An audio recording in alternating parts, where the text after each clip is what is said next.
U-1-class submarine, Austria-Hungary. The U-1-class, also called the Lake type, was a class of two submarines, or U-boats, built for and operated by the Austro-Hungarian Navy, German, kaiserliche and königliche Kriegsmarine. The class comprised U-1 and U-2. The boats were built to an American design at the Pola Navy Yard after domestic design proposals failed to impress the Navy. Constructed between 1907 and 1909, the class was a part of the Austro-Hungarian Navy's efforts to competitively evaluate three foreign submarine designs. Both U-1-class submarines were launched in 1909. An experimental design, the submarines included unique features such as a diving chamber and wheels for traveling along the seabed. Extensive sea trials were conducted in 1909 and 1910 to test these features as well as other components of the boats, including the diving tanks and engines for each boat. Safety and efficiency problems related to the gasoline engines of both submarines led the Navy to purchase new propulsion systems prior to World War I. The design of the U-1 class has been described by naval historians as a failure, being rendered obsolete by the time both submarines were commissioned into the Austro-Hungarian Navy in 1911. Despite this, tests of their design provided information that the Navy used to construct subsequent submarines. Both submarines of the U-1 class served as training boats through 1914, though they were mobilized briefly during the Balkan Wars. At the outbreak of World War I, the U-1 class submarines were in dry dock in Pola awaiting the installation of diesel engines. From 1915 to 1918, both boats conducted reconnaissance cruises out of Trieste and Pola, though neither sank any enemy vessels during the war. Declared obsolete in January 1918, both submarines were relegated to secondary duties and served as training boats at the Austro-Hungarian submarine base on Brioni Island, before being transferred back to Pola at the end of the war.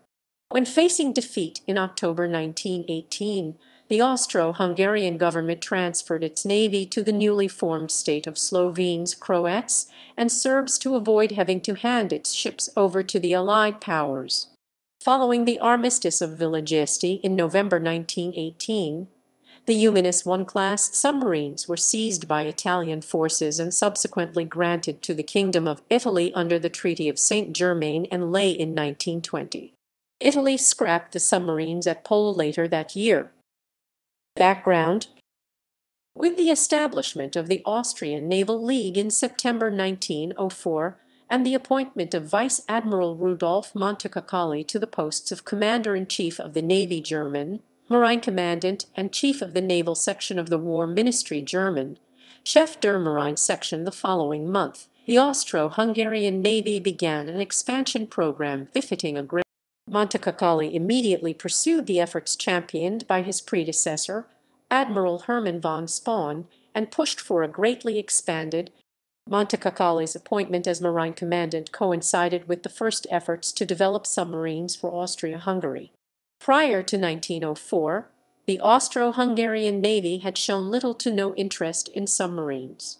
In early 1904, after allowing the navies of other countries to pioneer submarine developments, Constructor General German, Generalschiffbauingenieur of the Austro-Hungarian Navy, Siegfried Popper, ordered the Naval Technical Committee German, Marinetechnisches Komitee MTK to produce a submarine design. Popper himself submitted his first design for a submarine shortly before Montecuccoli took office. Technical problems encountered during the initial design phase delayed further proposals from MTK for nearly a year.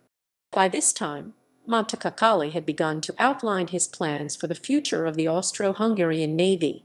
Shortly after assuming command as Commander-in-Chief of the Navy, Montecuccoli drafted his first proposal for a modern Austrian fleet in early 1905. It was to consist of 12 battleships, 4 armored cruisers, 8 scout cruisers, 18 destroyers, 36 high-seas torpedo craft, and 6 submarines.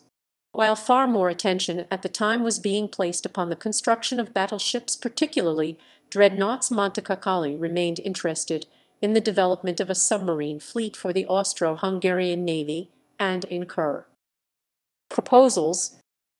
Following up on Montecalavo's initial naval expansion plan, MTK submitted its specifications for a class of submarines on 17 January 1905. The MTK design called for a single-hull boat with a waterline length of 22.1 meters 72 ft 6 in, a beam of 3.6 meters 11 ft 10 in, and a draft of 4.37 meters 14 ft 4 in. The submarines were intended to displace 134.5 metric tons, 132 long tons, when surfaced. The naval section of the War Ministry German Marine section remained skeptical about the seaworthiness of this design. Further proposals submitted by the public as part of a design competition were all rejected by the Navy as impracticable. As a result, the Navy decided to purchase designs from 3 different foreign firms for a class of submarines. Each design was to be accompanied by 2 submarines to test each boat against the others. This was done to properly evaluate the various different proposals which would come forward. Simon Lake, Germania Werft, and John Philip Holland were each chosen by the Navy to produce a class of submarines for this competitive evaluation. The 2 Lake-designed submarines comprised the U-1 class. The Germania Werft design became the U-3 class, and the Holland design became the U-5 class. In 1906, the Navy formally ordered plans for the building of 2 boats designated U-1 and U-2 from the Lake Torpedo Boat Company of Bridgeport, Connecticut. The Austro-Hungarian Navy had contacted Lake Torpedo Boat Company as early as 1904 for a submarine design. In 1906, Lake traveled to Austria-Hungary to negotiate the details of the agreement, and on 24 November, he signed the contracts with the Navy in Pola to construct the U-1 class submarines. Popper, in particular, had high praise for Lake's designs, telling the American naval architect, "When I saw your plans, I recognized that you had introduced valuable features that were better than mine, and also that you had actual experience building and operating submarines. So I went to the Emperor and asked his consent to substitute your type of boat for my designs." Although intended to serve as an experimental design when initially ordered, the U-1 class became the first submarines of the Austro-Hungarian Navy. The boats proved to be a disappointment. The naval historians David Dixon, Vincent O'Hara, and Richard Worth described the U-1 class as obsolete and unreliable when completed, and suffered from problems even after modifications. René Greger, another naval historian, wrote that the type proved a total failure. Despite these criticisms and shortcomings, the experimental nature of the submarines provided valuable information for the Austro-Hungarian Navy, and Lake's designs addressed what the Navy was asking for when ordering the submarine class. John Poluhowicz writes in his book Argonaut, The Submarine Legacy of Simon Lake, that the 2 submarines were completed to the satisfaction of Austrian officials. Our company had built the first 2 boats for the Austrian government, U-1 and U-2. Another type of boat had been built later, which had only a fixed periscope. This demonstrated perfectly that it is essential, both in war and peace times, for the commander of the submarine to know what is going on in his vicinity on the surface. Their design was initially in line with Austro-Hungarian naval policy, which stressed coastal defense and patrolling of the Adriatic Sea. Following the onset of World War I, it became clear that Austro-Hungarian U-boats needed to be capable of offensive operations, namely raiding enemy shipping in the Adriatic and Mediterranean seas. General characteristics.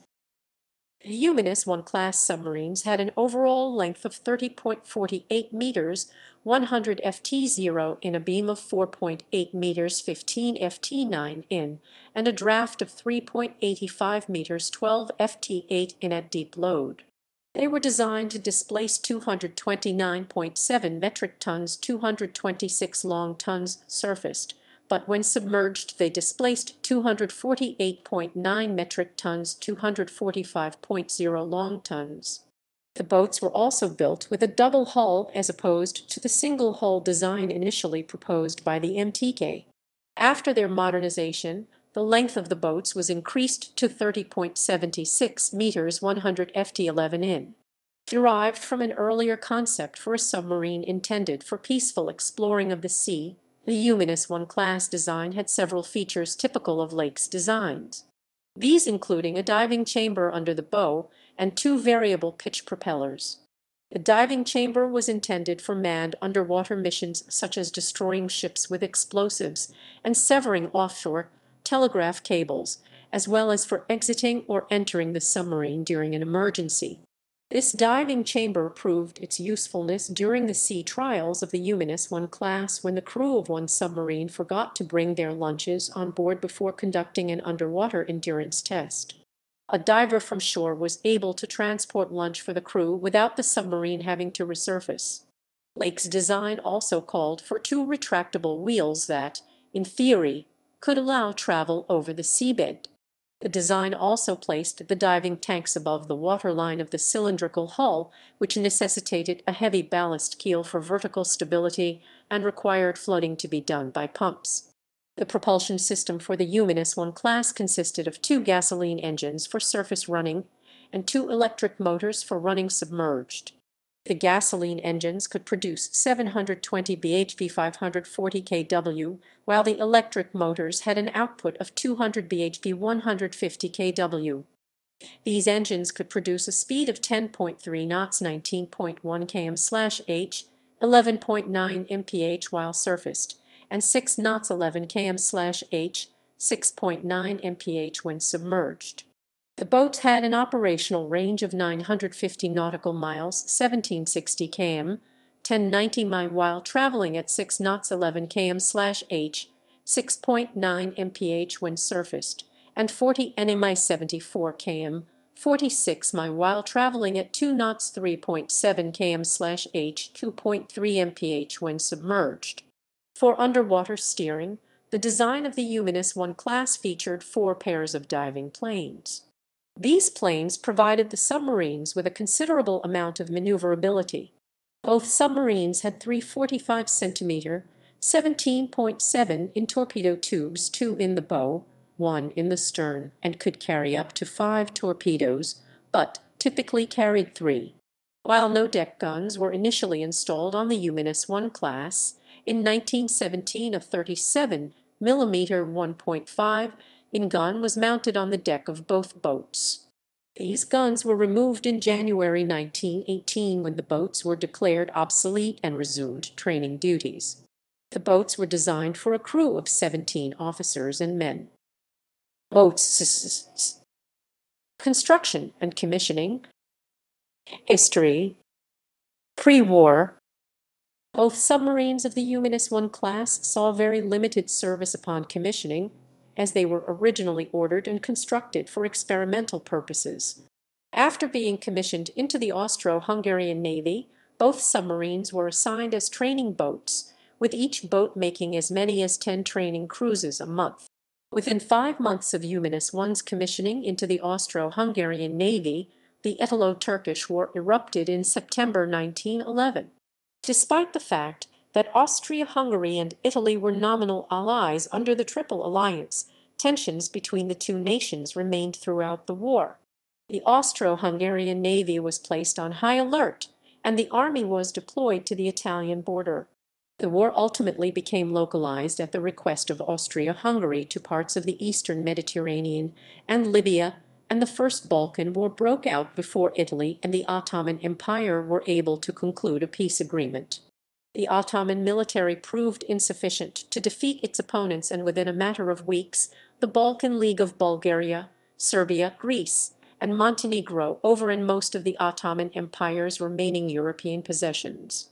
By November 1912, Serbia appeared poised to obtain a port on the Adriatic Sea. Austria-Hungary strongly opposed this, as a Serbian port on the Adriatic could drastically alter the balance of power in the region by serving as a Russian naval base. Austria-Hungary found Italy in opposition to a Serbian port on the Adriatic as well.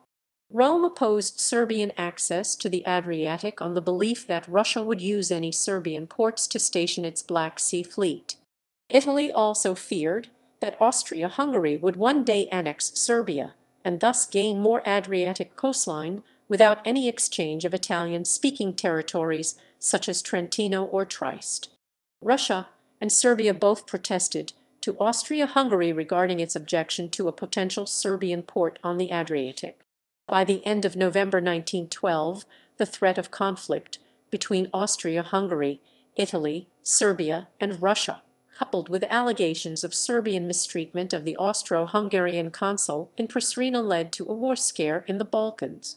Both Russia and Austria-Hungary began mobilizing troops along their border, while Austria-Hungary began to mobilize against Serbia. During the crisis, the entire Austro-Hungarian Navy was also fully mobilized, including U-1 and U-2. They were ordered to join the rest of the fleet in the Aegean Sea in the event of a war with Serbia and Russia. By December 1912, the Austro-Hungarian Navy had, in addition to U-1 and U-2, a total of 7 battleships, 6 cruisers, 8 destroyers, 28 torpedo boats, and 4 submarines ready for combat. The crisis eventually subsided after the signing of the Treaty of London, which granted Serbia free access to the sea through an internationally supervised railroad, while at the same time establishing an independent Albania. The Austro-Hungarian Army and Navy were subsequently demobilized on 28 May 1913. After demobilization, both submarines of the U-1 class resumed their duties as training vessels. During one of these training cruises on 13 January 1914 near Fasana, U-1 was accidentally rammed by the Austro-Hungarian armored cruiser St. George. The collision destroyed the submarine's periscope. World War I, War I, War I, War I, War I. At the outbreak of World War I, U-1 and U-2 were both in dry dock in Pola awaiting the installation of their new diesel engines, batteries, and periscopes.